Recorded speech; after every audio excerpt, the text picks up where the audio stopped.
আসসালামু আলাইকুম। আশা করি সবাই ভালো আছেন। আজকে আমার পরিবারের সাথে মেট্রো রেলে চড়ে বাংলাদেশ জাদুঘরে ঘুরতে গিয়েছিলাম। মেট্রো রেলে ভ্রমণের অভিজ্ঞতাটা ছিল খুবই ভালো।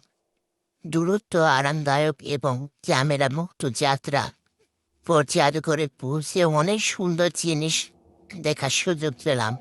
জাদুঘরে প্রতিটি গ্যালারিতে ছিল ইতিহাস, ঐতিহাসিক ও সংস্কৃতি, নানা নিদর্শন, প্রাচীন মুদ্রা, পুরনো শিল্পকর্ম এবং মুক্তিযুদ্ধের স্মৃতি, ঐতিহাসিক সংগ্রহ এবং আমাদের দেশের গৌরবময় অতীতের অনেক কিছু কাছ থেকে দেখতে পেরে খুবই ভালো লেগেছে। মনে হচ্ছিল যেন ইতিহাসের পাতায় চোখের সামনে জীবন্ত হয়ে উঠছে। বাচ্চাদের জন্য এটি ছিল খুবই শিক্ষণীয় জায়গা।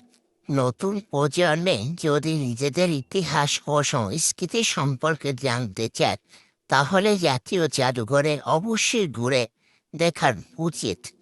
আজকে দিনটা ছিল অনেক আনন্দ, শিক্ষা এবং সুন্দর স্মৃতি ভরপুর। আলহামদুলিল্লাহ, আমার পরিবারের সাথে এত সুন্দর একটি দিন কাটানো খুবই ভালো লাগলো।